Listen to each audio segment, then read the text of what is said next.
The moment I screamed wasn't when he bought me for $3, wasn't when he carried me into the frozen wilderness, wasn't even when I thought he'd kill me. I screamed when he kneeled before me, when the firelight revealed what the war had done to his face, when I saw the monster, the ghost of the ridge. But what terrified me wasn't his scars.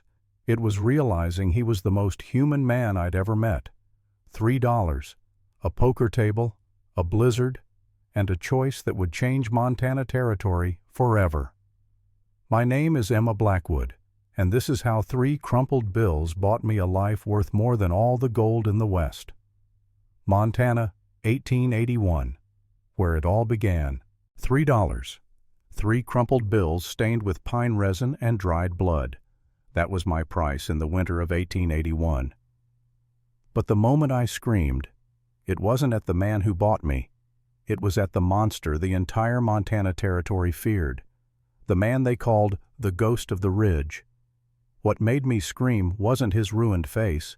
It was what he was doing. This is the story the Ashford family tried to bury for 40 years, a story of a human sale, a manhunt, a poisoning conspiracy, and a secret only 3 people knew, until today. My name is Emma Blackwood, and I'm going to tell you why $3 was the best investment in the history of the American West. Montana, July 1922. The white Victorian house overlooks Deadwood Valley. At 60 years old, my hair has turned white as that first winter snow, but my eyes remain sharp, still see everything. The young reporter from the San Francisco Chronicle sits across from me. His notebook trembles in his hands. Mrs. Blackwood, is it true that— He swallows hard. That Dr. Blackwood bought you for $3? I smile, reach into my cardigan pocket, pull out a small glass frame, inside $3 bills, preserved like sacred relics. No, I say softly. He didn't buy me for $3. He bought me a life. But to understand that story, we must return to Montana Territory in 1881, where everything began, with a game of cards. November 1881, the Broken Spur Saloon, Deadwood Creek. The first snow of winter was falling outside, but nothing was colder than the air inside that saloon. The smell, you could taste it. Unwashed bodies, stale tobacco, cheap whiskey gone sour, and desperation. The kind of desperation you can actually smell. Robert Hayes sat at the center table, the man I was forced to call stepfather. His eyes darted like a trapped rat. Sweat beaded on his forehead despite the freezing room. Across from him sat Jack Morgan, One-Eyed Jack, the notorious card sharp, the man who ran every cattle racket in the territory. His voice sounded like gravel grinding together. "You're out vain," Jack said. He tapped his finger on the pile of chips at the center of the table. "You bet the wagon, you bet the mule. You ain't got nothing left but the clothes on your back, and frankly, I wouldn't use those to wipe my boots." Robert licked his cracked lips. His gaze shifted toward the corner of the room, where I sat on a wooden crate, huddled under a thin gray wool blanket, trying to make myself invisible. I was 19 years old, hair the color of dried wheat, eyes that held a terrified, haunted exhaustion. I hadn't eaten a full meal in 3 days. But what I didn't know that night, Jack Morgan wasn't the most dangerous man in that room. "I got one thing left," Robert stammered. His voice trembled, not with shame, with the fever of a gambling addict. The saloon went quiet. Even the piano player stopped mid-chord. "I got the girl," Robert's voice cracked. "She's young, strong, she can cook clean." He licked his lips again. "And Jack, she's a virgin, pure as the driven snow." I flinched, didn't look up, but my knuckles turned white as I gripped the rough wool blanket. I had known this day would come, ever since Mother died of consumption 6 months ago in Nebraska, known that Robert Hayes would eventually run out of things to gamble, except me. Jack Morgan laughed, a cruel barking sound. "I don't need a wife vain, and I don't need another mouth to feed." $3, Robert begged, all dignity gone. Just $3 to clear the tab so I can leave town. Take her." The door to the saloon creaked open. The gust of wind that entered was so cold it instantly snuffed out the candles nearest the entrance. A figure filled the doorway. He had to duck to enter. Massive, easily 6'4", draped in a heavy coat made of grizzly bear fur. A hood obscured his face, leaving only a bearded jawline visible. He carried the scent of the wilderness with him. Pine needles, wood smoke, fresh snow. This was Samuel Blackwood. The locals called him the Ghost of the Ridge. He came down from the high mountains only twice a year, to trade pelts for ammunition and salt. He never spoke more than necessary. Samuel walked to the bar. His heavy boots thudded rhythmically on the floorboards. He placed a sack of beaver pelts on the counter. The bartender nervously slid a bottle of whiskey and a bag of flour toward him. Samuel didn't take them. Instead, he turned slowly toward the poker table. He had heard. Everyone had heard. $3, Robert repeated to the room, his voice breaking. Anyone! Samuel Blackwood stepped forward. The crowd parted. Not like water, like the Red Sea before Moses, a wall of humanity splitting from sheer survival instinct. The mountain man reached into his heavy coat. He didn't pull out a gun. He pulled out 3 crumpled bills, stained, worn, some dark substance on the edges that might have been blood or might have been something worse. He slammed them onto the table. The sound echoed like a judge's gavel. "Done," Samuel rumbled. His voice was deep, resonating in his chest like distant thunder rolling across the mountains.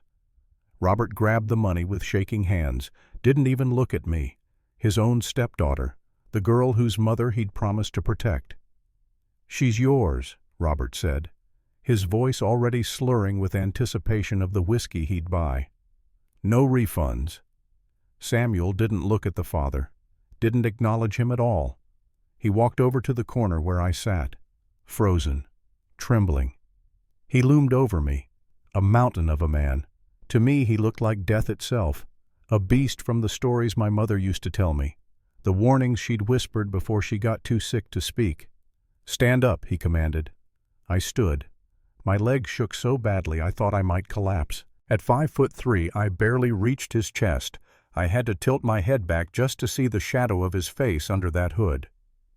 "Let's go," Samuel said. Then he turned and walked out into the blizzard.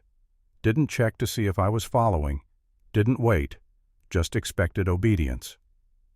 I looked at Robert one last time.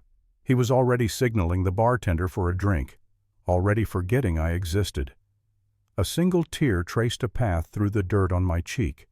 I pulled my thin shawl tighter around my shoulders and stepped out into the white void.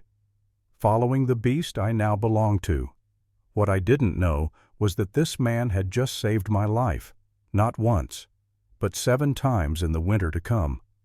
The cold was not just a sensation, it was a physical weight, pressing against my chest, making every breath a jagged shard of glass in my lungs. We had been walking for 4 hours. The town of Deadwood Creek was long gone, swallowed by the whiteout conditions of the storm. We were climbing, always climbing, higher and higher into elevations where the air grew thin and cruel. Samuel Blackwood walked with a terrifying, relentless pace. He wore snowshoes that looked hand-carved from ash wood and rawhide. I stumbled behind him in my worn-out leather boots. My toes had gone numb an hour ago. Now they felt like blocks of wood attached to my ankles. Dead weight I dragged through the deepening drifts. I kept waiting for him to stop, to hurt me, to do what men did when they bought women. But he didn't. He didn't even look at me, just forged the path ahead, his massive body breaking the wind, creating a pocket of slightly less brutal air in his wake. My mind delirious from the cold spun dark fantasies. He's taking me to his cave to eat me. He'll kill me and leave me for the wolves. He'll do worse things. Things I don't have words for. I stumbled over a buried root, fell hard into a snowdrift. I tried to push myself up. My arms were too weak. The muscles had stopped obeying. The cold was seductive now. It whispered to me, told me to close my eyes, to sleep, just for a moment, just to rest. Heavy footsteps crunched in the snow near my head. I flinched, curled into a ball, waiting for the blow, for the kick, for whatever punishment came next. "I'm sorry," I whimpered into the snow. "I'm getting up. I'm getting up." Two hands large and encased in thick leather gloves grabbed me by the waist. He lifted me effortlessly, as if I weighed no more than a sack of grain. Less than that, like I was made of air and fear.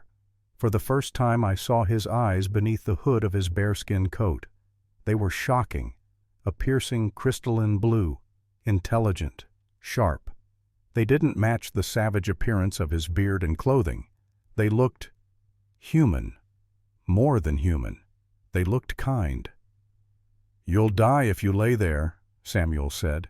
His voice was matter-of-fact, no emotion, just stating a medical reality. He shifted his weight, unslung a heavy wool blanket from his pack. He wrapped it around my shoulders, cinching it tight against the wind. Then, without asking permission, he turned his back to me and knelt slightly in the snow. "Get on," he said. I hesitated. My frozen brain couldn't process what was happening. "What?" "The snow is too deep for you," he explained, patient, like talking to a child. "We have 3 miles to the cabin. Get on." I didn't argue, couldn't argue. I climbed onto his back, wrapped my arms around his thick fur-covered neck. He stood up, carrying me and his heavy pack as if it were nothing, as if the combined weight was no more burden than his coat. I rested my head against the rough fur of his hood. I could feel the heat radiating from him, a furnace of life in this frozen world. The rhythm of his walking was hypnotic. One step, then another, steady, unrelenting. The movement lulled me.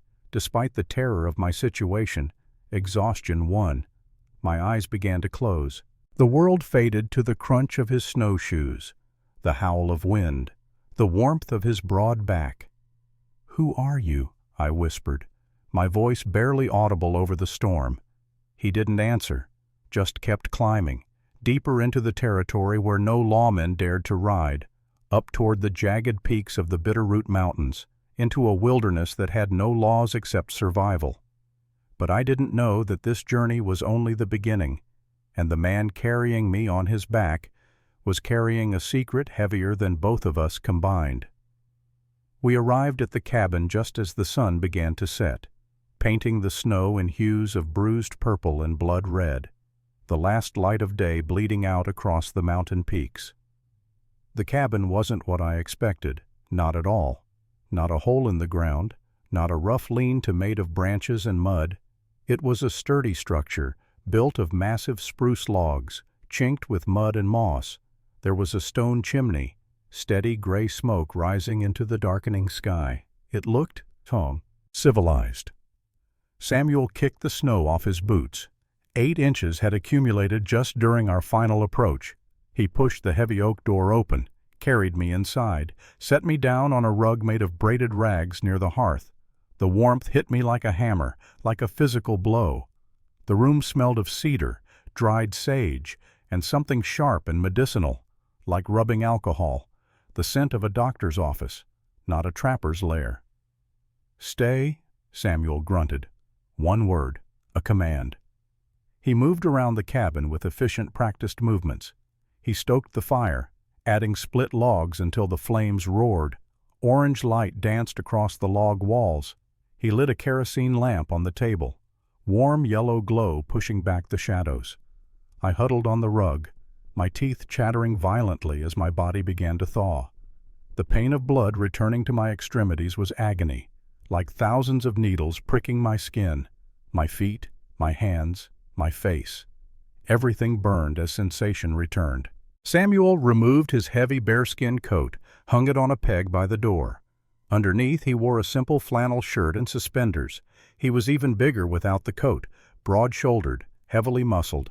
He filled the space of the cabin like he filled the doorway, overwhelming. He filled a copper basin with water from a kettle on the stove.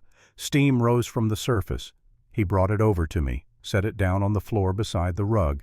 Then he pulled a chair close, but instead of sitting in it, he knelt on the floor. My heart hammered against my ribs. This was it, the moment I had dreaded since the saloon, since Robert spoke those words. since this mountain man laid down $3 like I was livestock at auction. Robert had sold me as a bride, a virgin bride. I knew what was expected, what men wanted from women they bought. I pressed my back against the rough stones of the fireplace, my eyes wide with panic, with animal fear. "Please," I whispered, my voice breaking. "Please, Samuel didn't lunge at me, didn't reach for my dress, didn't touch me at all. Instead, he reached for my right foot, still trapped in the ruined leather boot. "Your boots," he said, his voice surprisingly gentle.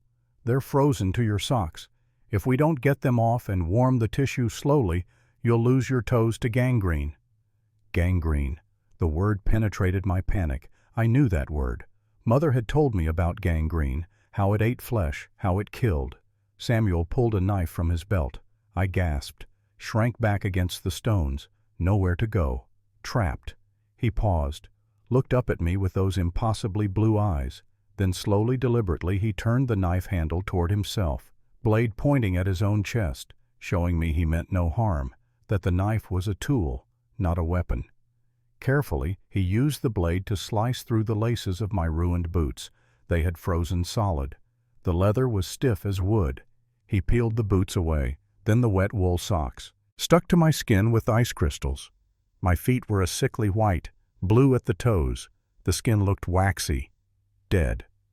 "Bad," he muttered, more to himself than to me. "But not irreversible, not yet." He dipped a cloth into the warm water. Not hot, just warm. Then he began to gently dab at my frozen skin. He was focused, so careful.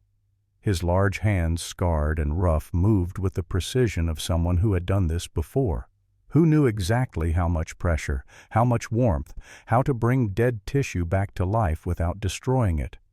"Why?" I asked, my voice trembling. "Why did you buy me?" Samuel stopped. He was still kneeling, his head bowed over my feet like a penitent at prayer. Slowly he lifted his head, looked me straight in the eye. "I didn't buy you to keep you girl," he said, each word measured, heavy. "I bought you to save you." And for the first time since we entered the cabin, the firelight hit the left side of his face fully. I screamed. It was a guttural sound, involuntary. Pure horror ripped from my throat. I scrambled backward, kicking. The basin of water overturned, spilled across the floor.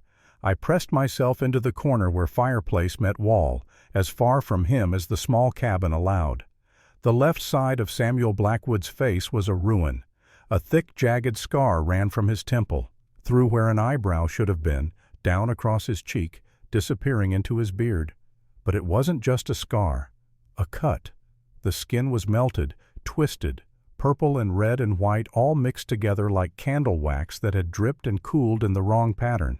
And the ear, the left ear, was gone, completely gone. Just a hole in the side of his head, a dark opening where an ear should have been. It was the face of a monster, of something from nightmares, from the stories mothers told to frighten children into obedience. Samuel didn't get angry, didn't shout, didn't move toward me or away. He simply closed his eyes for 1 second, just one. But in that second, I saw something, a profound, ancient sadness, a pain deeper than the physical scars, the pain of being seen as a monster, over and over, for years. He turned his face away, hiding the scars back in shadow. "I know," he said quietly, staring into the fire now, not at me. "I know." He stood up slowly, his knee joints popping. He grabbed a towel from a hook, began to mop up the spilled water. "My name is Samuel," he said, his voice steady, controlled. "I was a surgeon in the Union Army, the cannonball that took my ear." He touched the side of his head briefly. "It took my life, too. That's why I'm here." He gestured around the cabin. "And that's why I know how to treat frostbite." I sat there, my chest heaving, the scream still echoing in the small space, still ringing in my ears. I looked at him, really looked, past the horror of his face, past the ruined flesh. I saw the gentle way he'd treated my feet, The care he'd taken to warm me slowly. The fact that he'd carried me 3 miles through a blizzard when he could have left me to die in the snow. "You're a doctor," I stammered, trying to reconcile the monster face with the healer's hands. "I was," Samuel said, his back to me now, shoulders slumped. "Now I'm just the man who owns your debt." He paused. "Sleep by the fire. I'll take the loft." He climbed the ladder to the sleeping area above, didn't look back, didn't say good night, just left me alone with the fire, with the pain in my thawing feet, with the realization that I had just screamed in the face of the man who saved my life, and with the growing understanding that nothing on this mountain was what it seemed, but I wouldn't learn the full truth until the biggest blizzard came, and I had to choose between letting him die in the snow or becoming something I'd never thought I could be. 6 weeks. That's how long the Montana winter held us. The cabin became an island, a tiny bubble of warmth in an ocean of white hostility. The wind battered the walls with the force of fists. The snow piled halfway up the windows. We were buried, isolated, alone. Inside, a different kind of storm brewed, a storm of silence. For the first 2 weeks I barely spoke. I moved through the cabin like a ghost, terrified of making sounds that might anger the beast who bought me. I didn't understand him, didn't understand why he'd saved me, why he kept his distance, what he wanted. So I worked, trying to prove my worth, trying to earn my keep. I cooked the game he brought home, venison, rabbit, once a tough mountain goat that took hours to become tender. I scrubbed the floorboards until my knuckles bled, raw and red. I mended his torn shirts by the light of the kerosene lamp, my eyes straining in the dim yellow glow. And I watched him. Samuel Blackwood was a contradiction my mind couldn't reconcile. He looked savage, the bearskin coat, the ruined face, the massive frame that seemed too large for civilized spaces, but he moved like a pianist, with precision, with grace. When he cleaned his rifle, a Winchester Model 1873, his large hands disassembled the complex mechanism with fluid motion, like water flowing, each piece removed with care, cleaned, oiled, replaced, a meditation in metal and wood. When he read, and he read often from a small stack of leather-bound medical journals, he wore wire-rimmed spectacles. They sat crookedly on his scarred nose, made him look strangely scholarly, like a professor who'd wandered into the wrong life. He never touched me, not once, not even accidentally. He slept in the loft, a dark space above the main room, accessible only by ladder. He never asked me to warm his bed, never demanded the marital duties Robert had promised, and every night exactly at 9 o'clock I noticed something. He would check the window, check his rifle, listen at the door, like he was waiting for something, or someone, like he expected danger to come calling. It made me wonder, what was he hiding from? What had he done that required this isolation, this exile to the mountains? One evening during a particularly vicious gale in late January, the silence finally broke. I was stirring a pot of stew, dried beef and potatoes in the cast-iron pot. The smell filled the cabin. Samuel sat at the table, sketching something in a notebook with a piece of charcoal. Medical diagrams, I thought. Bones or organs. "The stew needs rosemary," Samuel said. He didn't look up from his sketch. I jumped, nearly dropped the ladle. "I couldn't find any, sir." "Samuel," he corrected, his voice gruff but not unkind. "My name is Samuel, and there's a jar on the top shelf, behind the coffee tin, dried from last summer."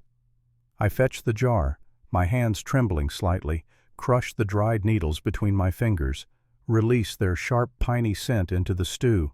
The aroma mixed with the beef, with the wood smoke. It smelled like the forest, like life. I served him a bowl, set it on the table, then moved to take my own bowl to my usual spot, the rug by the fire, where I sat every night, where I belonged. "Sit," Samuel said. He pointed to the empty chair opposite him. I hesitated. "I don't mind the floor." "I am not a king," Samuel said, his one good eye locked onto mine. "And you are not a dog. Sit at the table, Emma." Emma. He said my name. Not girl, not property. My name. I sat. It was the first time we'd eaten face to face. The lamplight flickered between us, casting dancing shadows. The shadows made his scar look like a living thing, writhing on his cheek. I forced myself not to look away, forced myself to meet his eyes. "You stare," Samuel noted, tearing a piece of hardtack bread. "I'm sorry," I whispered, lowering my gaze. "Don't be. Curiosity is a sign of intelligence. Revulsion is a sign of instinct." He took a spoonful of stew, chewed slowly. "Which is it?" I gripped my spoon. "It's not revulsion. Not anymore." He tapped the scarred side of his face. This is the result of a Confederate shell fragment at the Battle of Chickamauga, September 1863. I was operating in a field tent, trying to save men faster than they were dying. The shell didn't hit me directly. It hit the support beam. The roof came down. Fire and timber. "I'm sorry," I said again, softer this time, meaning it. "It cost me my practice in Boston," Samuel continued, his voice detached, like talking about someone else's life. "Society ladies do not want a monster holding a scalpel over their husbands. They prefer their surgeons to be handsome and whole. So I came here, where the only patients are wolves and the occasional fool who gets lost in the snow." "You saved my feet," I said. The words came out before I could stop them. "You're a good doctor." Samuel stopped chewing. He looked at me, really looked at me, for a long moment. The hardness in his eye softened. Just a fraction, just enough. "Eat your stew, Emma," he said quietly. "It's getting cold." That night the dynamic shifted. The fear began to recede, replaced by a tentative truce, by the possibility that maybe, just maybe, we could be something other than owner and owned, something more than captor and captive.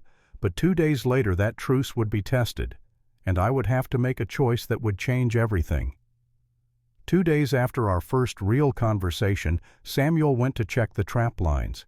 He usually returned by noon, but the sun had already dipped behind the peaks, casting the valley into twilight shadow.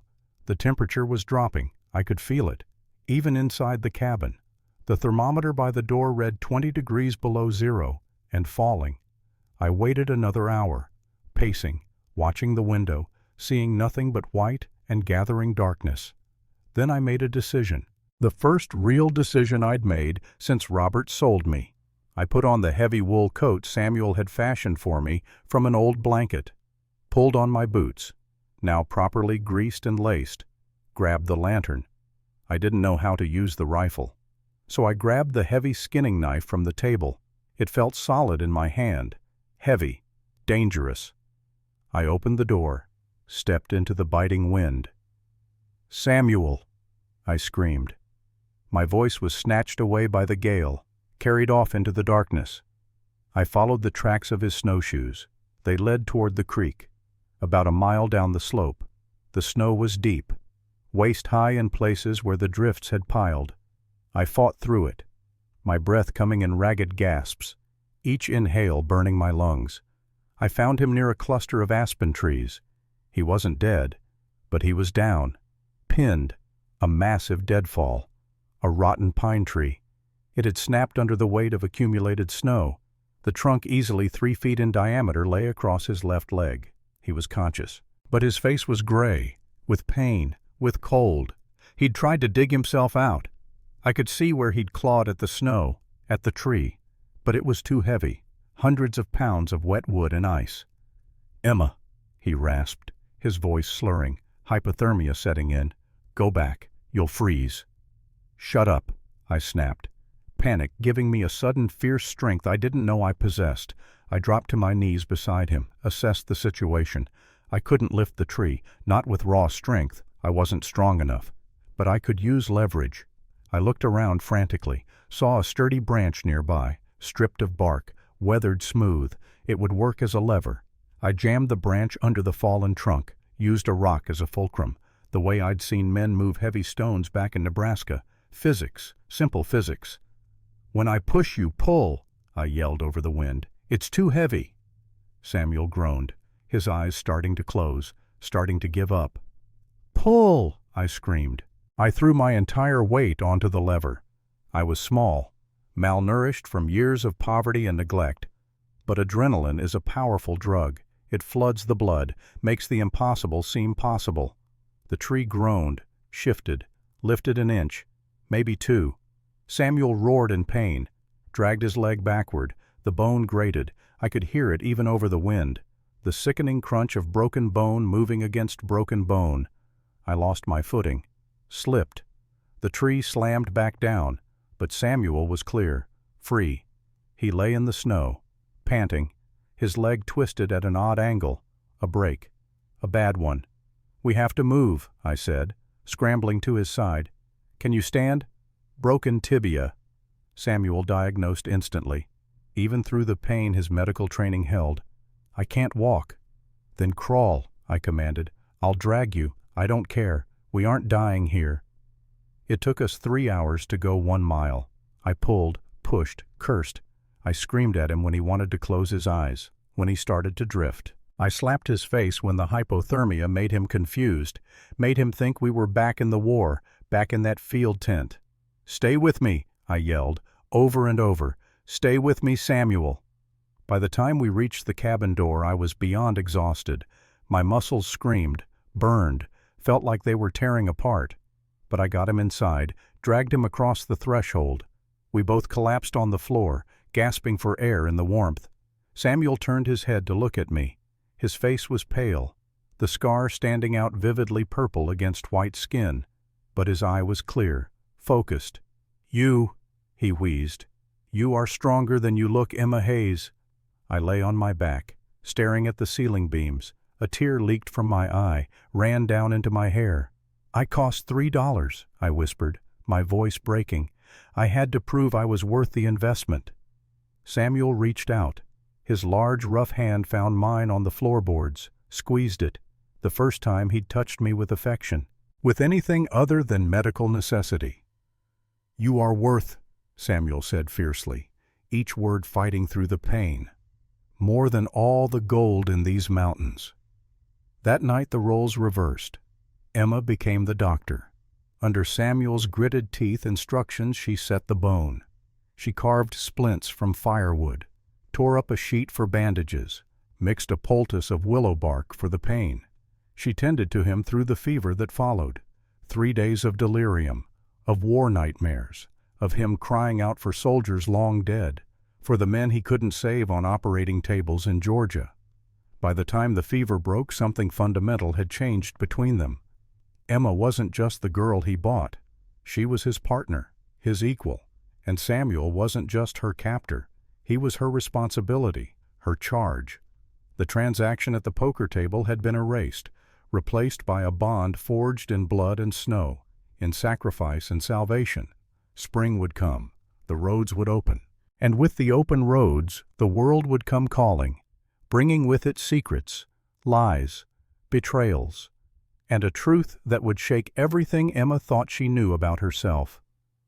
But for now, in the depths of winter, 2 souls found something neither had expected. They found home. Spring arrived in Montana territory, not with a whisper, but with a roar. The ice on the creek cracked like gunshots, sharp reports echoing through the valley, sending rushing water cascading down the mountainside.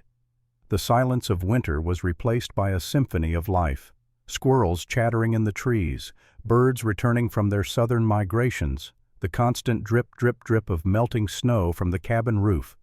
Samuel's leg had healed. Not perfectly. He walked with a pronounced limp now, relied on a cane he'd carved from hickory, the handle shaped like the head of a hawk, its beak sharp, its eyes knowing. But he was alive, mobile, functional. Life in the cabin had settled into a rhythm that frightened me with how much I enjoyed it. I found myself singing as I swept the porch. Old songs my mother had taught me, songs I thought I'd forgotten. I found myself looking forward to the evenings when Samuel would read to me from his books, Shakespeare, Dickens, medical texts that I barely understood but loved hearing in his deep, rumbling voice. I had learned that Samuel Blackwood was not just a surgeon. He was a philosopher, a thinker.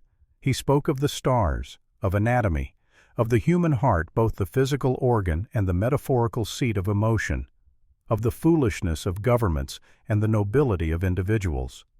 But as the snow melted, the roads opened, and with the open roads came the world we'd been hiding from, the world that wanted things from us.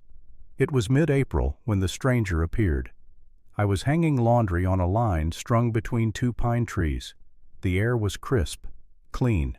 It smelled of wet earth and new growth, of possibility. I heard the crunch of gravel before I saw the horse, a sound that didn't belong, that spoke of civilization encroaching on our wilderness. I froze. Visitors were non-existent. In 6 months no one had come, not once. A rider emerged from the tree line, riding a large black Morgan horse, an expensive animal for these parts. The kind of horse a wealthy man would ride, or a lawman. The man wore a long duster coat, a pristine Stetson hat, leather gloves that looked new, unweathered. He didn't look like a trapper, didn't look like a miner. He looked like trouble dressed in gentleman's clothing. My hand went to the knife I now carried at my belt, a gift from Samuel, a tool that had become a talisman, a promise that I would never be helpless again. The rider pulled up 10 yards away, keeping a respectful distance. He touched the brim of his hat, a gesture of politeness that somehow felt threatening. "Afternoon, ma'am," he said. His voice was smooth, polished, with a hint of a southern drawl, the kind of accent that belonged in Charleston drawing rooms, not Montana mountains. He had a neatly trimmed mustache, eyes that were too observant, that cataloged everything: the cabin, the clothesline, the garden plot Samuel and I had started preparing. Me. "Who are you?" I asked, stepping back toward the cabin, toward safety, toward Samuel. "Name's Nathan Cross," the man said. He swung down from his saddle with the easy confidence of a man who was good with a gun, very good. "I'm looking for a man, a big fella, goes by the name of Blackwood, or maybe the Ghost." My heart hammered against my ribs. "No one lives here but me and my husband." Husband. The word came out before I could think about it. A lie, but also not a lie. In all the ways that mattered, Samuel and I were bound together, just not legally, not in the eyes of God or government. Nathan smiled, but the smile didn't reach his eyes. Those eyes remained cold, calculating. "Husband? That's interesting. The records down in Deadwood Creek say a Robert Hayes sold his daughter to a mountain man for $3 last November.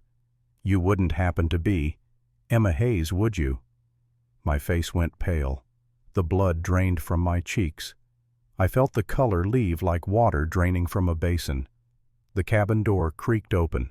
Samuel stepped out, leaning heavily on his hawkhead cane, his Winchester rifle tucked casually under his arm, not aimed, but the threat was there, implicit, clear. "Get off my land," Samuel rumbled. His voice carried across the clearing, filled the space with authority. Nathan Cross didn't flinch, didn't reach for a weapon. He just looked Samuel up and down, his gaze lingering on the scar, on the ruined left side of Samuel's face, and something flickered in his eyes. Recognition. "Well, well," Nathan said slowly. "Dr. Samuel Blackwood, formerly of the 20th Maine Regiment, the Butcher of Chickamauga." Samuel stiffened, every muscle in his body tensed. "That name has no meaning here." "It has meaning in Chicago," Nathan said. He reached into his saddlebag. Samuel shifted the rifle slightly. A small movement, but Nathan only pulled out a folded piece of paper.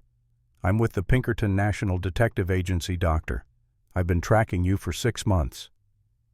"The Butcher," I whispered. The words felt foreign in my mouth. Wrong. I looked at Samuel, the man who had saved my life, who had treated my frozen feet with such gentleness, who had never once raised his voice or his hand to me. What is he talking about? "I didn't butcher anyone, Emma," Samuel said, his voice tight, controlled. But underneath I heard pain, old pain, deep pain. He kept his eyes on Nathan. "I tried to save a general who was already dead on the table. His family didn't see it that way." "They have money," Nathan said, his voice matter-of-fact, like discussing the weather. "They have influence, and they have a $5,000 bounty on your head, dead or alive, preferably alive so they can hang you themselves." $5,000. In 1882, that was a fortune. A man could buy a ranch, a herd of cattle, a life of luxury. It was enough to make even honest men consider betrayal. "You here to collect cross?" Samuel asked, his thumb moving to the hammer of the rifle. Nathan chuckled, shook his head. "No, 5,000 is good money, but I'm not here for you, doctor." He paused, let the moment stretch, build tension. Then he pointed a gloved finger directly at me. "I'm here for her." I stepped back, hit the log wall of the cabin. "Me, why?" "Because Miss Hayes," Nathan said, his voice softening, becoming almost gentle, which somehow made it worse. "Or should I say Miss Ashford, your stepfather didn't just lose you in a poker game, he stole you." The world tilted, shifted. Nothing made sense. "What are you talking about?" Nathan took a step forward. Samuel raised the rifle slightly. A warning. Nathan stopped, raised his hands in a gesture of peace. "Your mother wasn't some poor farm wife, Emma. She was Margaret Ashford, daughter of the railroad tycoon William Ashford. She ran off with Robert Hayes 15 years ago. Your grandfather never stopped looking for you. He hired the Pinkertons 3 years ago when your mother died." I couldn't breathe, couldn't process. Railroad tycoon Grandfather Ashford. The name meant nothing to me, everything to the world. "Robert Hayes is dead," Nathan continued, his voice cold now, clinical. "Found him frozen in a ditch outside Deadwood Creek 2 weeks after he sold you. Drank himself to death with the $3 he got. But before he died, he babbled to a bartender about selling the Ashford girl to a monster in the mountains." Nathan looked at Samuel, studied him. "You possess stolen property, doctor. Kidnapping a woman of her standing, that's a hanging offense, even without the Chicago warrant." Samuel limped forward, placing himself between Nathan and me, a human shield. "She is not property, and she's not leaving unless she wants to." Nathan sighed, opened his duster coat, revealing 2 pearl-handled Colt revolvers, beautiful weapons, expensive, deadly. "I have a dozen men waiting down in the valley, doctor. I came up alone to keep it civil. William Ashford wants his granddaughter back. He's a powerful man. He'll burn this entire mountain range down to get her." He looked past Samuel, directly at me. "You're rich, darling. You own half the rail lines west of the Mississippi. You can leave this shack, leave this scarred freak, live like a queen in San Francisco. All you have to do is come with me." I looked at the Pinkerton agent, standing there with his promises of gold and silk, of a life I'd never imagined, never dreamed possible. Then I looked at Samuel. He wasn't looking at Nathan. He was looking at me. And for the first time since I'd known him, he looked defeated, broken. He lowered the rifle. "Go, Emma," Samuel said softly. "What?" I gasped, the word barely a breath. "He's right," Samuel said, his voice cracking, fracturing like ice under pressure. "I bought you for $3. I live in a shack. I'm a hunted man with a face that scares children. I have nothing to give you but snow and struggle." He gestured toward the path, toward Nathan, toward the world. "Go. Take your birthright. Be safe." It was a noble lie. I could see it in his one good eye, the pain there, the sacrifice. He was breaking his own heart to save me, giving me up just like he'd given me his coat that first night in the snow, just like he'd carried me on his back, just like he'd taught me to read medical texts and identify stars. He was saving me. Again. One last time. Nathan smiled, triumphant. "Smart man. Come along, Miss Ashford. My horse can carry double." I looked at the fine leather saddle, at my worn boots. I thought of the nights reading by the fire, the way Samuel had washed my frozen feet, the way he'd kneeled not to hurt me but to heal me, the way he'd said I was worth more than gold. I walked past Samuel, toward the Pinkerton agent. Nathan extended his hand to help me mount. But I didn't take his hand. Instead, I reached into my apron pocket, pulled out 3 crumpled stained dollar bills, the ones Samuel had given Robert that fateful night in the saloon. I'd kept them, found them in Samuel's coat pocket weeks ago, kept them as a reminder of my price, of my worth, of where I'd come from. I slapped the bills into Nathan's hand. "My debt is paid," I said, my voice ringing with a steel I didn't know I possessed. "I was bought for $3. I am buying myself back." Nathan blinked, confused. "Miss Ashford, you don't understand." "No, you don't understand," I said. I stepped back to Samuel's side, took his hand, interlaced my fingers with his, felt him tremble, felt the shock run through him. "My name is Emma. I am not an Ashford. I am not a Hayes. I am the woman who killed a wolf with a skinning knife." A story I hadn't told yet, a story for another time. I belong to no one. I looked up at Samuel, into that ruined face, into those crystalline blue eyes. "And I am staying exactly where I am." Nathan's face hardened. The charm evaporated like morning dew. "I can't go back to William empty-handed, miss. And I certainly can't leave a wanted murderer free." He dropped his hand to his gun. Fast. Practiced. A professional draw. "Then you won't leave at all," a new voice drawled from the trees. We all spun. Samuel raised his rifle. Nathan froze, hand on his gun but not drawing. Not yet. From the tree line 3 figures emerged, ragged, dirty, armed to the teeth. Locals, miners and trappers from Deadwood Creek. Men who knew these mountains, who respected the unwritten laws of the frontier. Leading them was Jack Morgan, One-Eye Jack, the man who'd refused to buy me, who'd watched Samuel purchase me for $3 and said nothing. "Morgan," Samuel frowned, confused, wary. Jack spat tobacco juice into the snow. He held a shotgun leveled at Nathan. "Normally I don't like you, Blackwood. You ruin my poker games, but this fancy city boy here—" He gestured at Nathan with the shotgun barrel. "He walked into my saloon, insulted my whiskey, and threatened to burn down this rat-hole town to find the girl." Jack cocked the shotgun, the sound loud in the clearing. Final. "We don't like outsiders threatening our mountain, do we, boys?" The other miners grunted agreement, raised their rifles, old weapons, well-maintained, loaded. Nathan looked at the odds. 1 man against 4 plus Samuel with his Winchester. He was a professional, knew when the deck was stacked against him.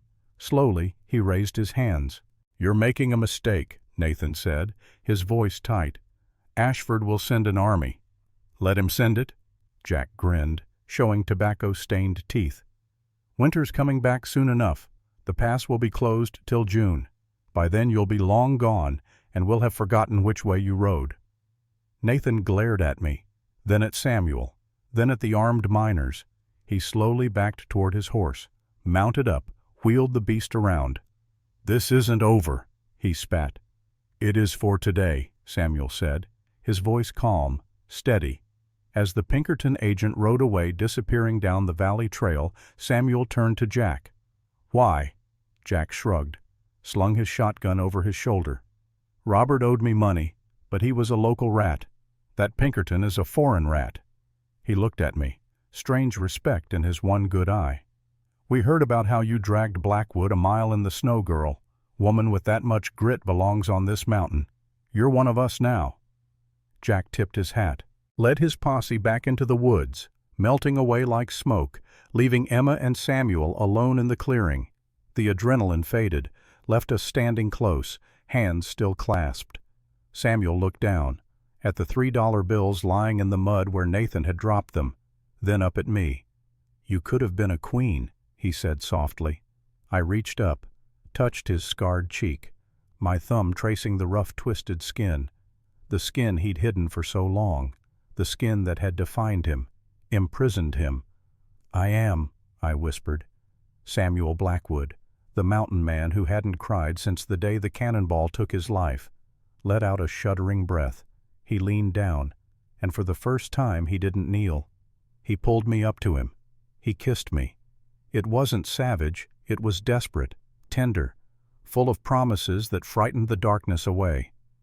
Emma rose on her toes. Samuel bent to meet her, the scar rough under her palm, his good eye closed. Finally finding something he thought he'd lost in the fires of war. Home. The peace that Jack Morgan bought us lasted exactly 3 months. May turned to June. The snow retreated to the highest peaks of the Rockies. The valley exploded in a riot of wildflowers. Indian paintbrush, lupine, columbine, colors so bright they hurt the eyes after months of white and gray. But Samuel Blackwood did not spend his time picking flowers. He spent it turning the cabin into a fortress. He knew men like Nathan Cross, knew men like William Ashford. They were men who viewed no not as an answer, but as a negotiation tactic. And when negotiation failed, they used force. Overwhelming, brutal force. Samuel reinforced the cabin walls with fresh timber, cut from the forest, seasoned as best as time allowed. He dug a cellar beneath the floorboards, hidden, accessible through a trapdoor under the rug. He stocked it with smoked meat, ammunition, water barrels, medical supplies. He taught me not just how to shoot, but how to kill. "There's a difference," he told me one afternoon. We were on the ridge above the cabin, practicing with the Winchester. "Shooting is mechanical. Aim, breathe, squeeze. Killing is psychological. You have to accept the weight of the soul you're about to sever from the earth." He loaded the rifle, handed it to me. "Can you do that if it comes down to your life or theirs? If it comes down to me or them? Can you kill?" I looked through the sights. At the target Samuel had set up, a bottle on a stump 50 yards away. I thought about the wolf that had come in April, just after the thaw. It was starving, desperate. It tried to get into our chicken coop one night. I heard the squawking, grabbed the skinning knife. Samuel was out checking trap lines. The wolf was massive, gray and gaunt. When it turned on me, I didn't think, just moved. The way Samuel had taught me to gut a deer. Find the vital points. Don't hesitate. The knife went into its throat. Hot blood on my hands. The wolf collapsed. Samuel found me standing over it, shaking, covered in blood. He didn't say anything, just cleaned the knife, skinned the wolf, made me a vest from its fur. "You're not the girl from the saloon anymore," he said quietly. He was right. The one I'd killed with the skinning knife when it tried to get into the chicken coop we'd built. I thought about dragging Samuel through the snow, about refusing to let him die. "Yes," I said, and pulled the trigger. The bottle exploded, glass shards catching the sunlight like diamonds. Samuel nodded, approval in his eyes. "Good girl." I proved to be a terrifyingly apt pupil. The girl who had cowered under a blanket in the saloon was gone, erased, replaced by a woman who wore buckskin trousers, who kept her hair braided tight against her head, who could hit a silver dollar at 50 yards with the Winchester, who knew how to clean a wound, set a bone, and deliver a killing shot. The community helped. Jack Morgan sent ammunition. Old Pete the prospector brought dynamite from his mining claim. Young Tommy the trapper scouted the valley, brought word when strangers were spotted. German Klaus taught me how to curse in 3 languages, insisted that a woman who could shoot should know how to swear. We weren't alone anymore. We were part of something, a community, rough, violent, but ours. Domestic moments existed amid the preparation. I planted flowers anyway, a small act of defiance against the violence to come. Samuel carved a chess set from pine wood, taught me how to play. We still read in the evenings, still talked about stars and anatomy and the foolishness of men. Samuel had moved down from the loft.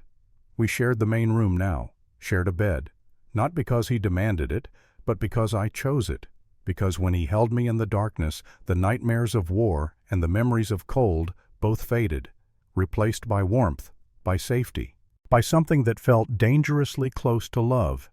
One evening, sitting on the porch watching the sunset paint the mountains gold and purple, I asked him, "Do you regret it? Buying me?" Samuel was quiet for a long moment, cleaning his rifle, the rhythmic motion of the cleaning rod, the smell of gun oil.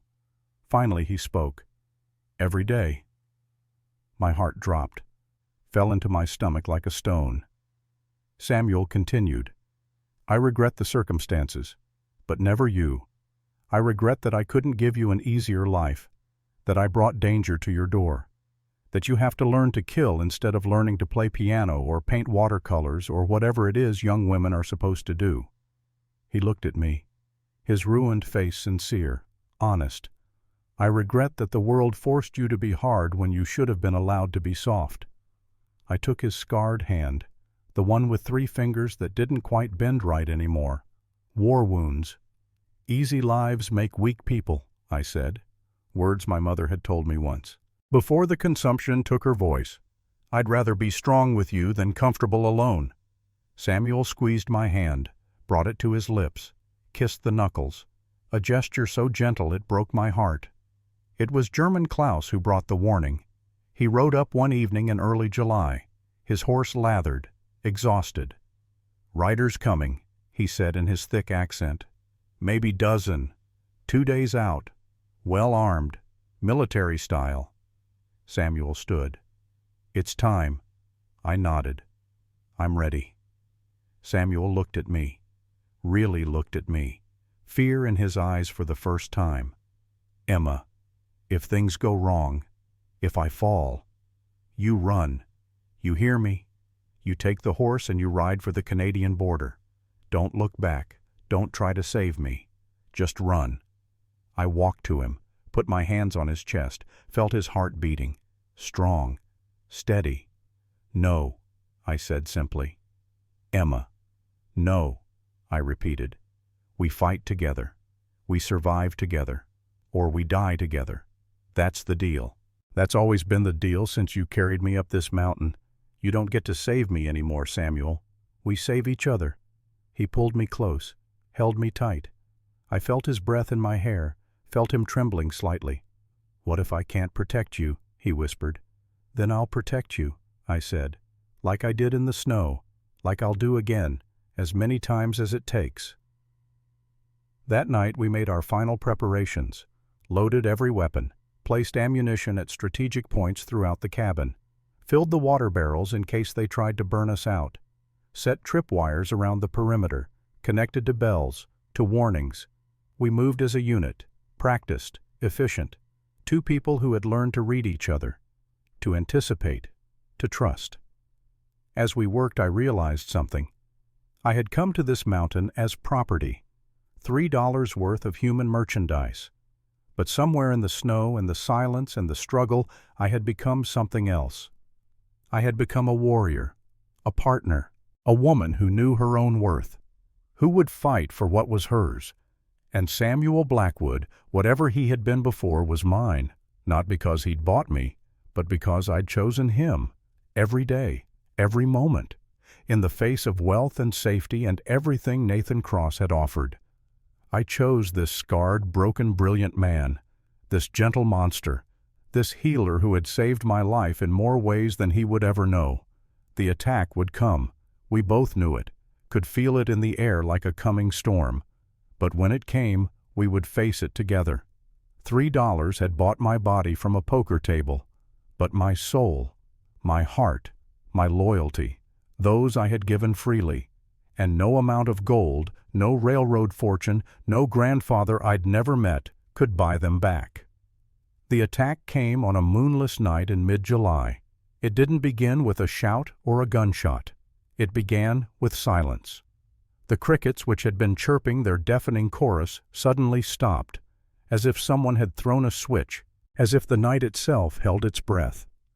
Samuel, who had been cleaning his spectacles by the low light of the fire, froze.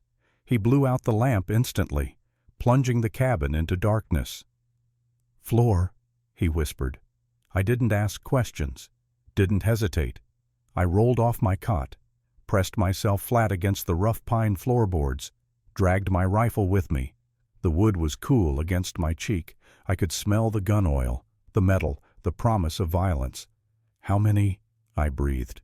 "Enough to scare the insects," Samuel murmured, moving to the window, not looking through the glass. Too obvious, too dangerous. He looked through a small loophole he'd bored into the logs weeks ago. Preparation paying off.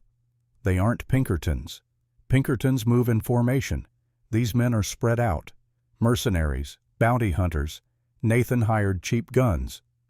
The first shot shattered the window pane above my head, showering me with glass, sharp fragments raining down, cutting my scalp, warm blood trickling. "Stay low!" Samuel roared. He thrust the barrel of his Winchester through the loophole, fired. The muzzle flash illuminated his face for a split second. Fierce, focused. A surgeon at work. A different kind of surgery now. A scream from the darkness confirmed a hit. The valley erupted. Muzzle flashes sparked like fireflies in the night, illuminating the clearing in stuttering violent bursts. Bullets thudded into the thick logs of the cabin, sending splinters flying like shrapnel. The smell of cordite and sulfur filled the air, acrid, choking. "Watch the back door," Samuel commanded, reloading with fluid motion. The metallic clack-clack of the lever action, a sound that would haunt my dreams forever. I crawled to the rear of the cabin, my heart hammering against my ribs like a trapped bird trying to escape. But my hands were steady, training overriding terror. I propped my rifle on a sack of flour, aimed at the heavy oak door. Someone was trying to batter it down. The wood groaned under impact. Once, twice. The hinges whined in protest. I took a breath, held it, and fired right through the center of the door, just like Samuel had taught me. Don't wait to see the enemy. Anticipate, predict, survive. The battering stopped. A heavy thud echoed from the porch, a body falling. "Good girl," Samuel grunted from the front of the room. "Keep them honest." The siege lasted for hours. They tried everything. Threw torches onto the sod roof, but the dirt wouldn't catch fire. Rushed the porch, but Samuel had rigged tripwires connected to blasting caps. 2 explosions rocked the valley, sending attackers scrambling back to the trees, screaming, broken. By dawn, the gunfire had dwindled to occasional shots, probing, testing. The cabin was scarred, windows gone, bullet holes in the logs, the air thick with smoke. But we were alive, holding. "They're pulling back," I whispered, wiping soot from my forehead, smearing it, making it worse. "Did we win?" Samuel didn't answer immediately. He was watching the tree line, his face grim, calculating. "No, they're just clearing the way for heavy artillery." From the path leading up the mountain, a new procession emerged. Not a chaotic group of mercenaries this time, but a column, organized, riders flanked by men in uniform, professional, dangerous. And in the center, riding not a horse but a carriage modified with heavy springs for the rough terrain, was an old man. The carriage stopped just out of rifle range, deliberate, calculated. A white flag was raised, the universal signal for parley. Nathan Cross rode forward, his duster coat immaculate despite the night's violence. He stopped halfway to the cabin, cupped his hands around his mouth. "Dr. Blackwood," he shouted. "Mr. Ashford wishes to speak. No guns, just a parley." Samuel looked at me. "Stay here. Keep the rifle on the man in the carriage." "Samuel, no." I grabbed his arm. "They'll kill you." "If they wanted me dead, they would have used dynamite by now," he said. "They want you. And as long as I'm breathing, they don't get you. Cover me." Samuel unbolted the door, stepped out onto the porch. He leaned heavily on his hawk-head cane, his scarred face exposed to the morning sun. He looked like a demon of the mountains, bloodied, burnt, unbroken. The carriage door opened. An old man stepped out, William Ashford. He looked like he'd been carved from granite, but the stone was eroding, crumbling. He was gaunt. His skin yellowed like old parchment, jaundiced. He walked with a cane made of ivory, expensive. His breathing labored even from this distance. "So," Ashford rasped, his voice thin but commanding, the voice of a man used to being obeyed. "You're the creature who stole my Margaret's girl." "I bought her," Samuel corrected, his voice booming across the clearing. "From a man who treated her worse than a dog, and she chose to stay." "She is a child," Ashford spat.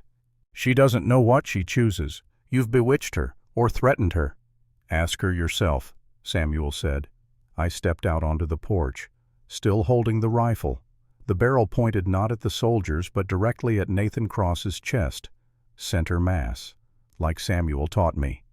"Grandfather," I said. I didn't curtsy, didn't lower my eyes. I stood tall, chin raised. "I know who I am now, and I'm telling you to go home. I don't want your money. I don't want your railroads." William's eyes widened. He saw the resemblance, the same wheat-colored hair as his lost daughter, the same defiant chin, the same fire. "Emma," the old man's voice wavered, broke. "Come down here, child. Look at how you're living, like a savage." "I am living like a free woman," I called back. "Go home, grandfather. You can't buy me. You can't own me. Nobody can. Not anymore." William coughed, a wet rattling sound that bent him double. Nathan moved to help him. William waved him off, wiped blood from his lips with a handkerchief, bright red against white cloth. "You don't understand," William wheezed. "I am dying, Emma. The doctors in Chicago say it's my heart. Dropsy. I have 6 months, maybe less." He looked up, eyes desperate, pleading. "I didn't come to drag you back to a prison. I came because I don't want to die alone. You are all I have left of Margaret. Please." The silence in the valley was heavy. I lowered the rifle slightly, saw the truth in the old man's face. He wasn't a tycoon in that moment, just a terrified, dying old man facing the end alone. But Samuel was watching Nathan, the Pinkerton agent standing behind William, and for a split second Samuel saw something. A flicker of annoyance crossing Nathan's face when William mentioned the doctors. Samuel's surgeon instincts flared, buried under a decade of trauma, but not gone, never gone. He looked at the yellow tint of William's skin, the tremor in his hands, the specific way he was coughing, the blood. "It's not your heart," Samuel said loudly. William looked up, confused. "What?" Samuel limped down the stairs, ignoring the guns leveled at him, walking straight up to the barrier between worlds, stopping 10 feet from the tycoon. "The yellowing of the sclera," Samuel pointed with his cane, "the tremor, the bloody sputum, and I'd wager you have a metallic taste in your mouth. Don't you, Mr. Ashford?" William frowned. "How did you know that?" "I was a surgeon for the Union Army," Samuel said. "I've seen men die of everything. Dysentery, lead poisoning, gangrene." He paused, let the moment build. "But I also saw men die of arsenic. It mimics heart failure if dosed slowly over time."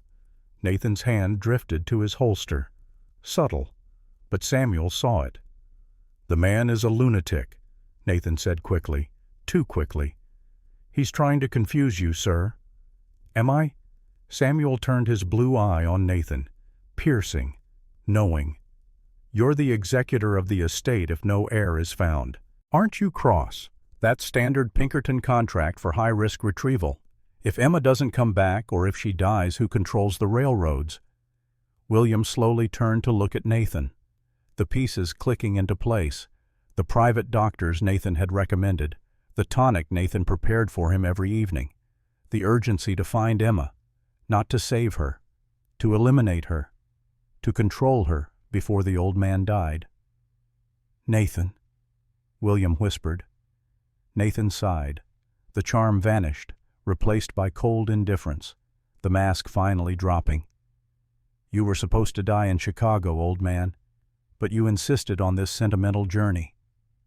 Nathan drew his revolver, fast, professional, a gunfighter's draw, aiming at William, at the man who trusted him, paid him.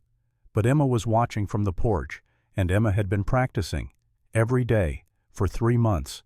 The Winchester cracked, a single shot, precise, not aiming for Nathan's chest, not to kill. Emma was aiming to disarm. The bullet smashed into the pearl handle of the revolver just as Nathan leveled it. The gun disintegrated, shrapnel tearing into Nathan's hand. He screamed, clutching mangled fingers, blood pouring between his fingers. Before his mercenaries could react, Samuel had closed the distance. He swung his hickory cane with the force of a lumberjack splitting wood. The heavy hawk-head handle connected with Nathan's jaw, a sickening crunch of breaking bone. Nathan dropped like a stone. The mercenaries raised their rifles, fingers on triggers, ready to unleash hell. But William Ashford stood up straight, drew himself to his full height, and his voice thundered, the voice that had built empires, that had crushed unions, that had commanded thousands. "Stand down!" The authority froze the hired guns, years of military training overriding mercenary instincts. "Anyone who fires a shot," William growled, "will be hunted down by every lawman from here to New York. Drop them." One by one the rifles hit the dirt, thuds in the morning silence. William looked at Nathan writhing on the ground, then at Samuel, finally up at Emma, who was still tracking the soldiers with her smoking rifle. The old man slumped against the carriage wheel, the adrenaline fading, leaving him gray, gasping. "Help him!" Emma shouted.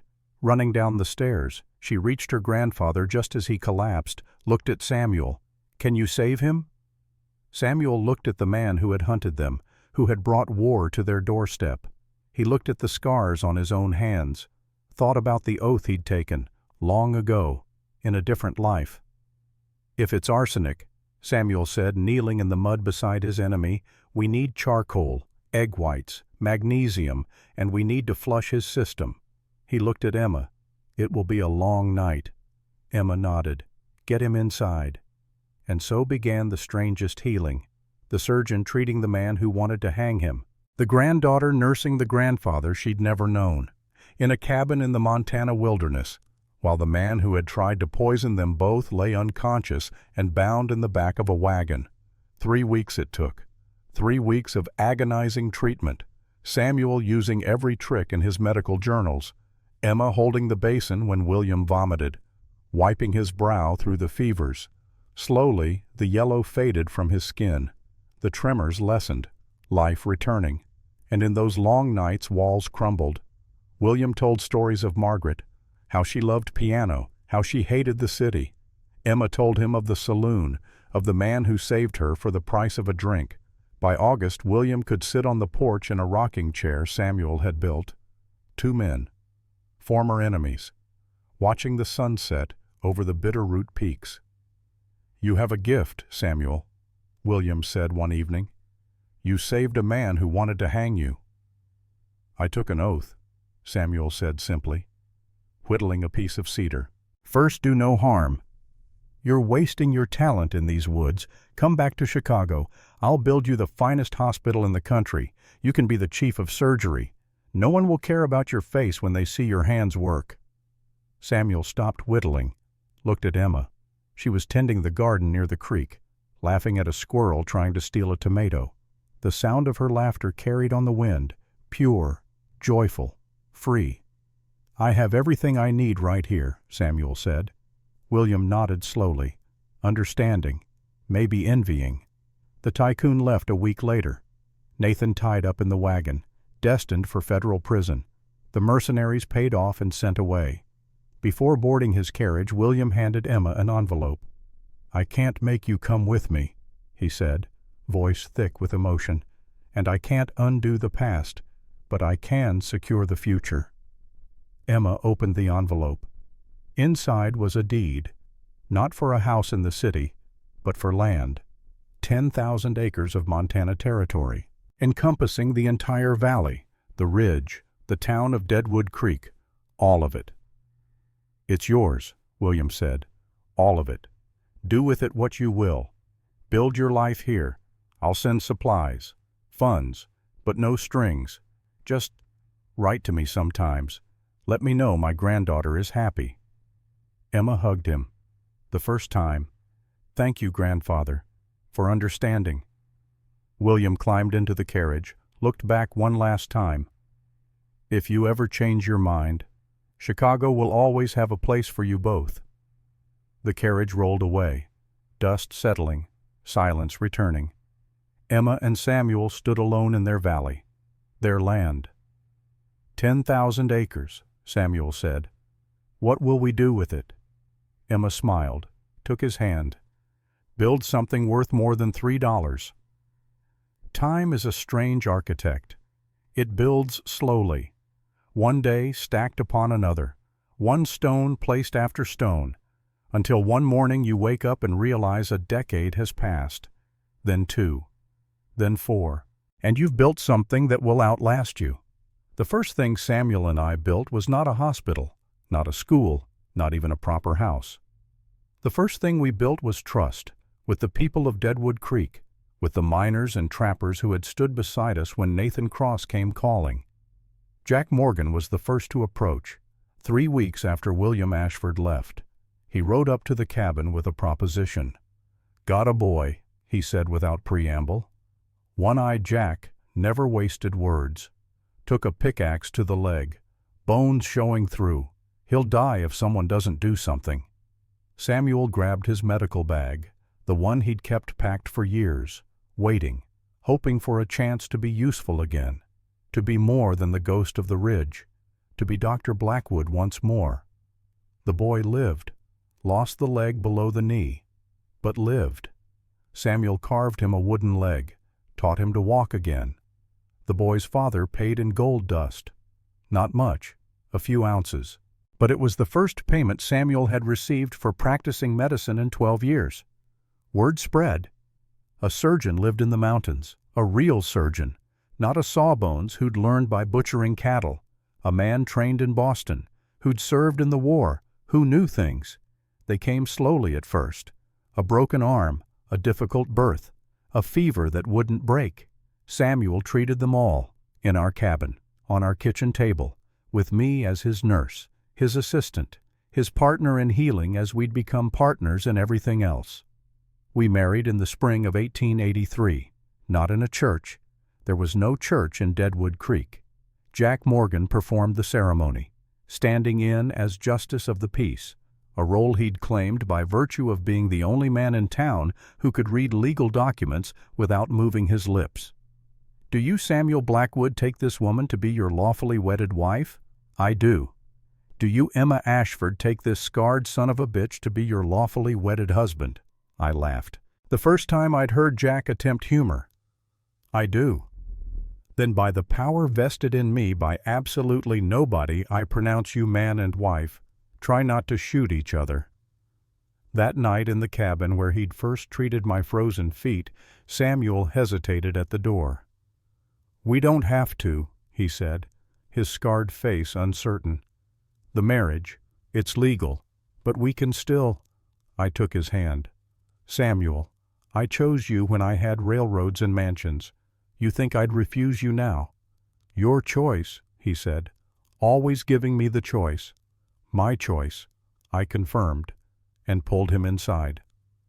The next morning Jack Morgan rode up with the town's wedding gift, a flat piece of valley floor near the creek. Good drainage, good soil. "Build something useful," old Pete said. "We need a proper doctor's office, not just your kitchen table." So we built, with our own hands, with help from the miners who owed Samuel their lives or their limbs, log by log, a 2-room structure, 1 room for examinations, 1 room for recovery, basic, functional, but clean. Samuel insisted on clean, boiled all the instruments, washed his hands in carbolic acid until the skin cracked and bled. "Germs," he explained to me, to anyone who would listen, invisible killers, more dangerous than bullets. We must be cleaner than the surgeons back east, cleaner than anyone, because we don't have their supplies, their backup. If infection sets in here, people die. The practice grew, not quickly, but steadily. People came from farther away, from mining camps in the high country, from homesteads on the plains. They came because Samuel never turned anyone away, never refused treatment because they couldn't pay. "Take what they can give," he told me. "A chicken, a sack of flour, their labor, their word that they'll pay when they can. Money isn't why we do this." "Then why do we do this?" I asked one night. We were exhausted, had delivered twins in a difficult breech birth. Both babies lived. The mother lived. But it had taken 16 hours. We were covered in blood and sweat and the particular exhaustion that comes from fighting death and winning. Samuel looked at me, his ruined face serious. "Because we were given a second chance. Both of us. You were sold for $3 and should have died in a brothel or a gutter. I was a monster who should have died alone in these mountains. But we didn't die. We lived. And if we lived, we owe something. We owe the world proof that second chances matter, that redemption is possible, that worth isn't determined by price or appearance or the mistakes of the past." He touched my face, gentle. "We do this because we can, and because no one else will." In 1885, William Ashford made good on his promise. A shipment arrived, not just supplies, but money, lots of money, and a letter. "My dear Emma," it read in his shaky handwriting. "I am told by my doctors that I have perhaps 3 years remaining. The arsenic has done damage that cannot be fully repaired. I want to use what time I have left to do something useful. The arsenic has done damage that cannot be fully repaired. I do not blame Dr. Blackwood for this. He saved my life once. He cannot save it forever. But I can use the time he gave me to do something useful. Enclosed is a bank draft for $50,000. Use it to build that hospital your husband dreams of. I have also arranged for a trust. It will provide operating funds in perpetuity. Consider it my apology, to you, to your mother, for being too proud to understand that love matters more than legacy. Your loving grandfather, William." $50,000.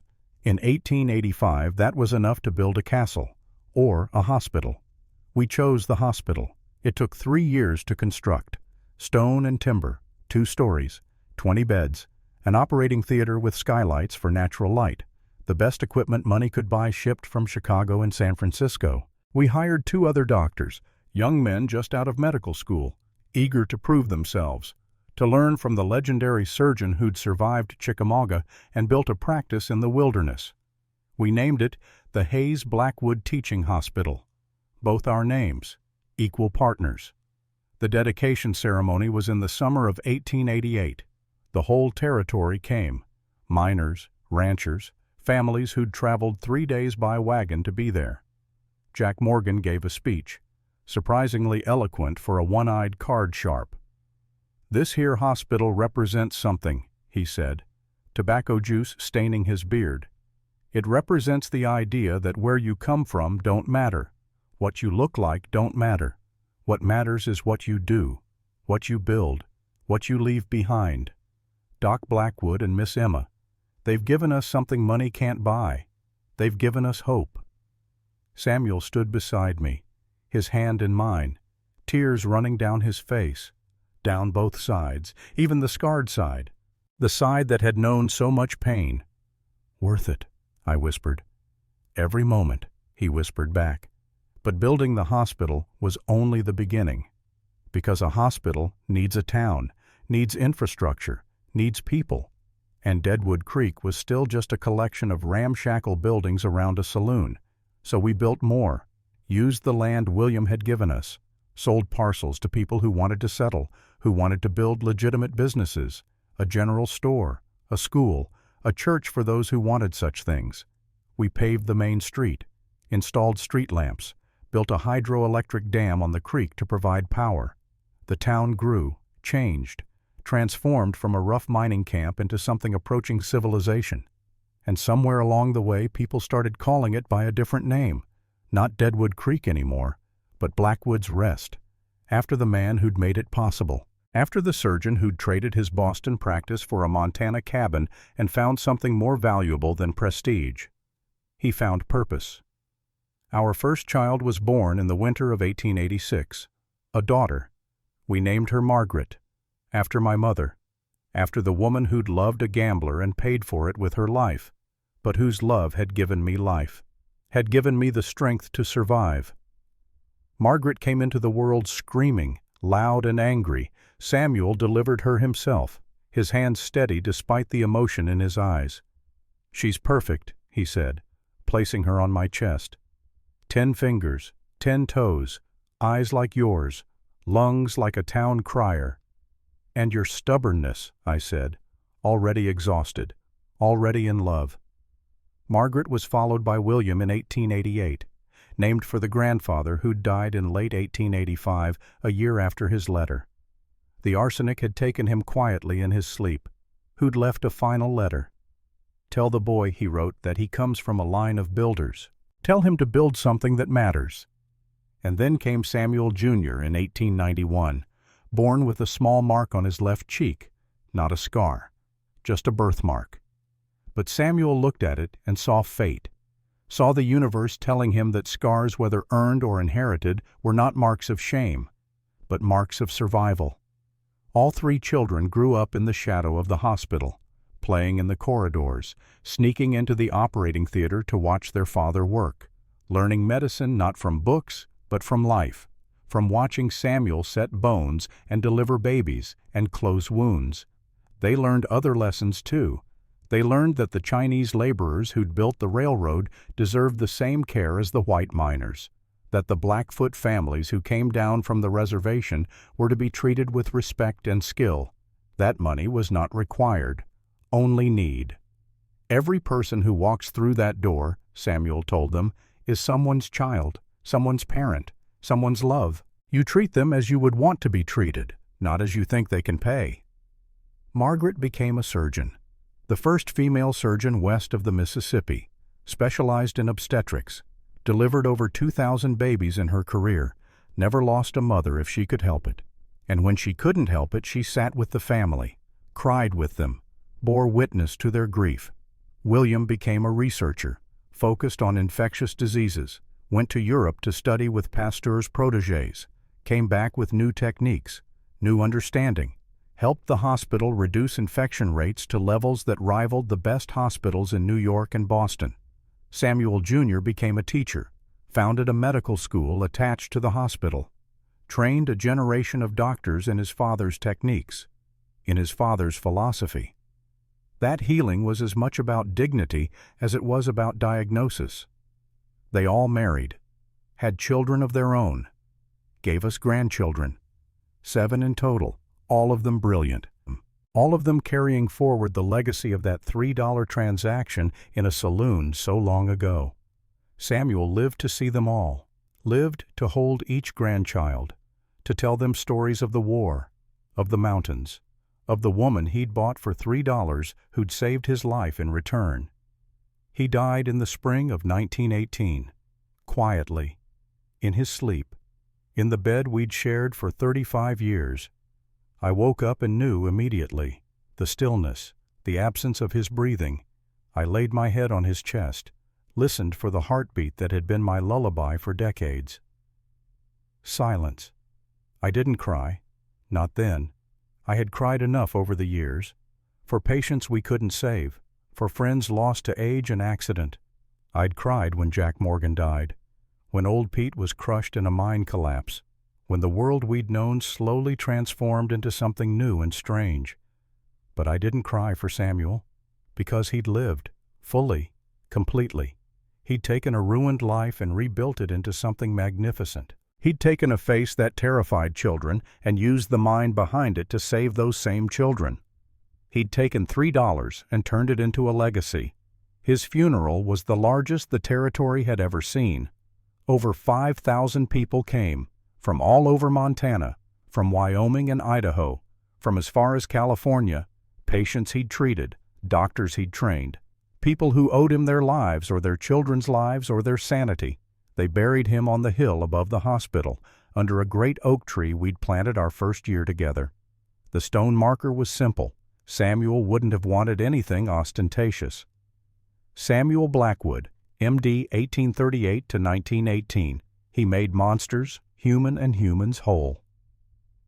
I visited the grave every day for the next 4 years, talked to him, told him about the hospital, about the grandchildren, about the town that bore his name. Sometimes I brought flowers, sometimes just my presence, my continuing proof that what we'd built together survived his death. And I kept working. At 60 years old, I was too old to perform surgery, but I could manage, could organize, could teach the younger nurses about bedside manner and dignity and the importance of seeing patients as people, not cases.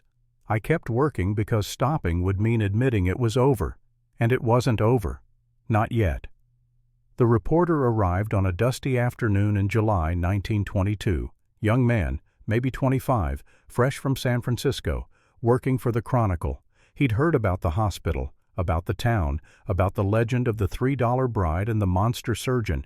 He wanted to write a story, a human interest piece, about the old days, about the Wild West that was rapidly disappearing into myth and memory. I agreed to talk to him, not because I craved publicity, but because I knew the story needed to be told, needed to be preserved, before the last of us who remembered were gone. We sat on my porch, the Victorian house Samuel and I had built in 1895, white painted wood with blue shutters, a far cry from the cabin in the mountains. But the cabin was still there. We'd kept it, used it as a retreat, a reminder of where we'd come from. The reporter sat across from me, notebook open, pencil poised, nervous. "Mrs. Blackwood," he began, "I wanted to ask you about the founding of the town, about the hospital. They say your husband performed the first successful heart surgery in the West, right here in this valley." "He did," I confirmed, rocking slowly in my chair, the rhythm soothing. "In 1903, a miner had been stabbed. The blade nicked the pericardium. Samuel opened his chest right on the kitchen table in our old cabin, repaired the damage. The man lived another 20 years. The reporter scribbled notes. And the town, how did it grow? Slowly, I said, one building at a time, one family at a time. We didn't plan to build a town. We just tried to help people. And helping people requires infrastructure. Schools for their children, stores for their supplies, churches for their souls. It grew organically, like a tree, roots spreading, branches reaching. The reporter nodded, then asked the question I knew was coming, the question everyone asked. "Is it true, Mrs. Blackwood? Is it true that Dr. Blackwood bought you for $3? I smiled, reached into my cardigan pocket, pulled out the small glass frame I always carried. Inside, the 3 bills. Preserved, sacred. The young man's eyes widened. "Yes," I said. "It's true. In November of 1881, my stepfather sold me in a poker game. Samuel Blackwood paid $3 for me. 3 crumpled, blood-stained dollars." I held the frame up to the light. The bills were fragile now, 41 years old, the paper thin, the bloodstains faded to brown, but they were whole, complete. "But you have to understand something," I continued. "Samuel didn't buy me.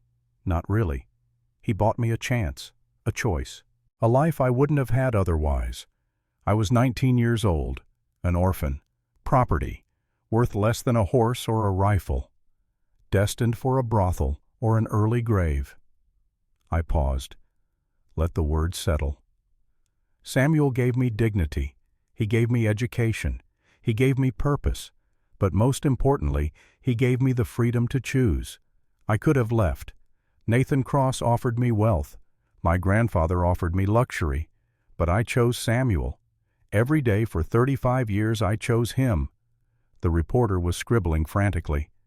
"But the $3, why keep them? Why preserve them?" I looked at the bills, remembered the night in the saloon, the cold, the fear, the moment Samuel knelt before me and I screamed, remembered the moment I realized he was healing me, not hurting me. "I keep them," I said slowly, "because they remind me that worth and price are not the same thing. Price is what someone pays. Worth is what something becomes. Samuel paid $3 for what Robert Hayes thought I was, a piece of property. But what I became, what we became together, was priceless." I set the frame on the table between us. These $3 built a hospital that has saved thousands of lives. They built a medical school that has trained hundreds of doctors. They built a town that provides homes and livelihoods for 3,000 people. They built a family, a legacy, a future. The reporter looked stunned. That's an incredible story, Mrs. Blackwood." "It's the truth," I said. "And the truth is this. The Wild West wasn't tamed by guns and gold. It was tamed by people who chose to build instead of destroy, who chose to heal instead of hurt, who chose love over fear. I stood up, walked to the edge of the porch, looked out over the valley, at the hospital with its white stone walls, at the town spreading along the creek, at the school where children were learning, at the church where people gathered, at the lives being lived. Samuel used to say that every person deserves a second chance, that redemption is not a gift, but a choice. He was right.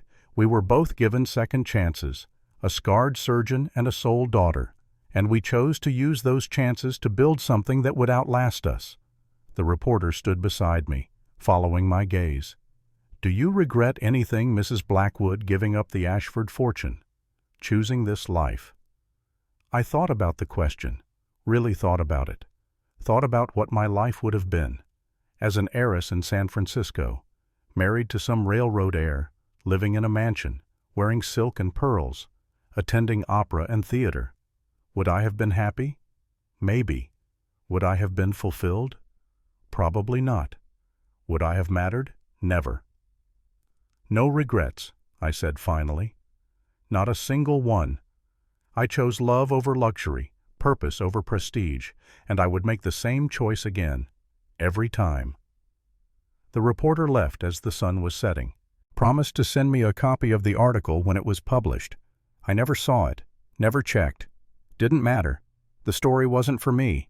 It was for history, for the people who would come after, who would need to know that the best things in life can't be bought.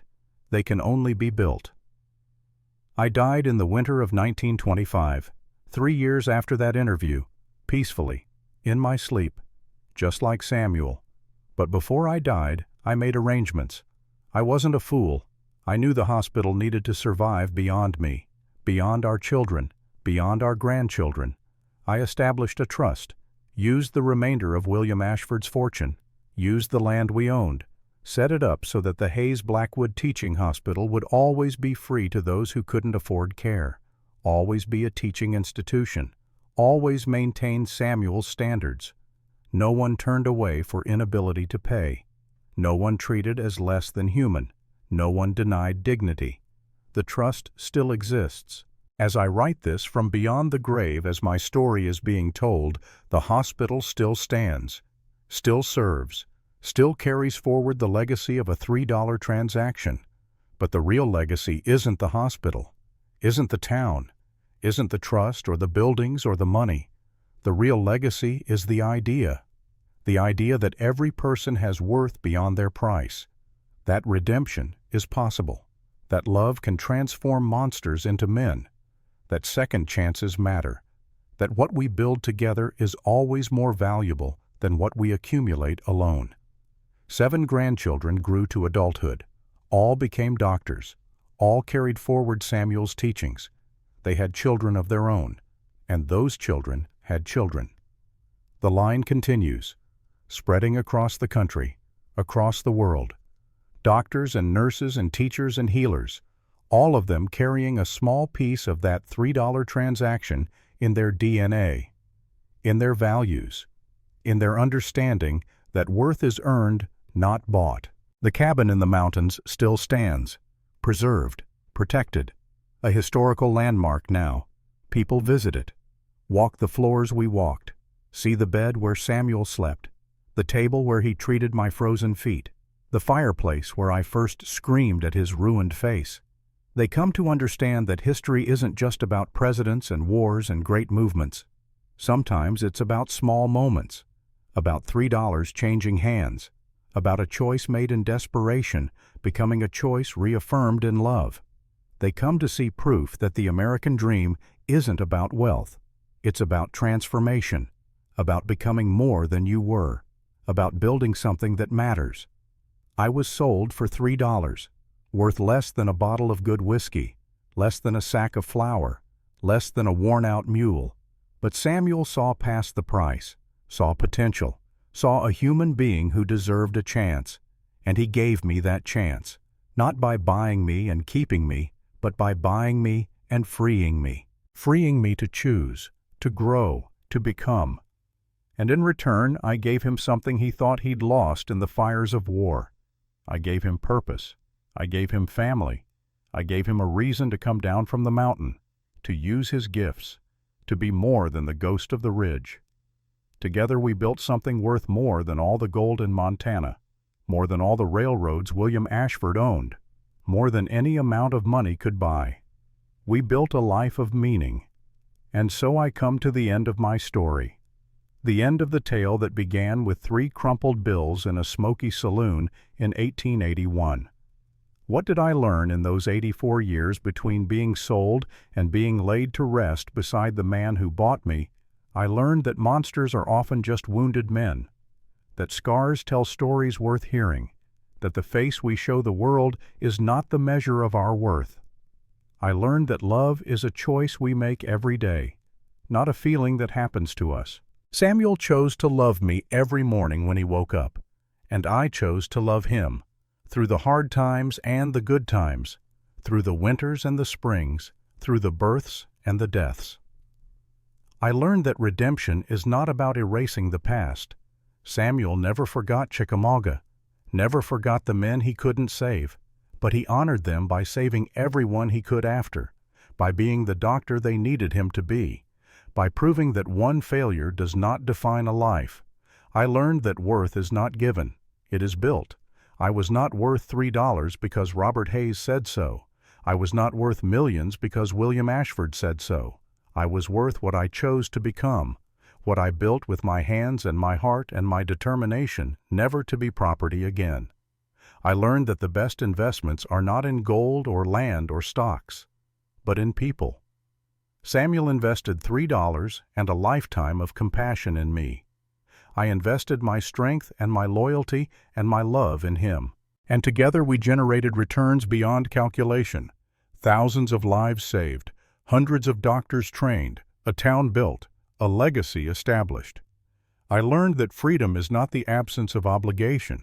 It is the choice of which obligations to accept. I was obligated to Samuel by law, by transaction, by purchase, but I stayed with him by choice, by love, by recognition that sometimes our obligations and our desires are the same thing. Most importantly, I learned that price and worth are not the same.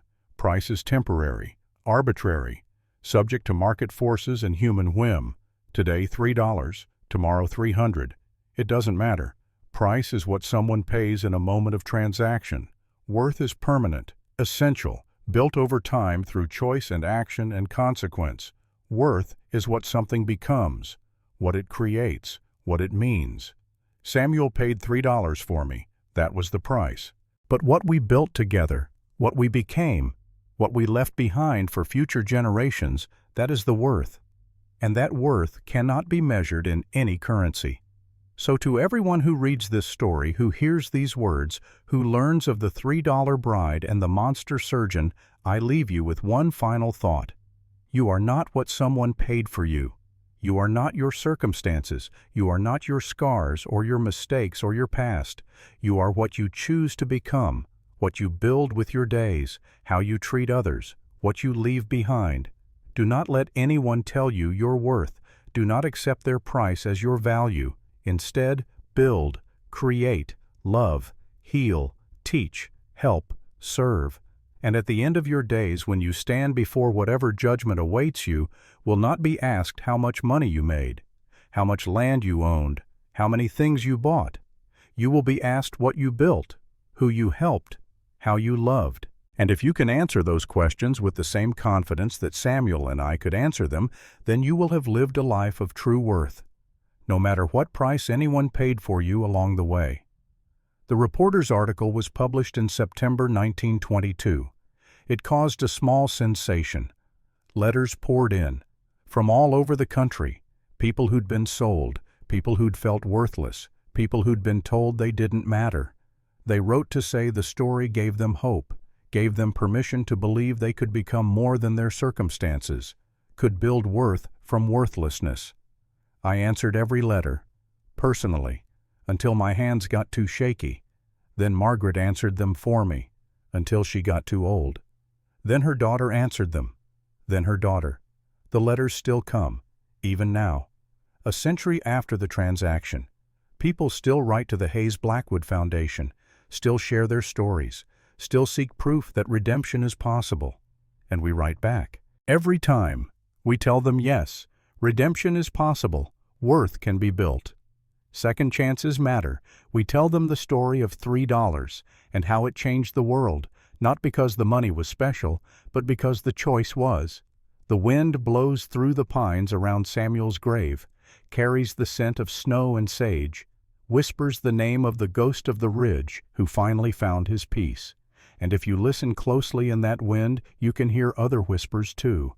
The whispers of thousands of lives saved, hundreds of doctors trained, families built, children born, a legacy that continues to grow and spread and transform, all from $3, 3 crumpled bills, and 2 people who chose to see worth where others saw only price.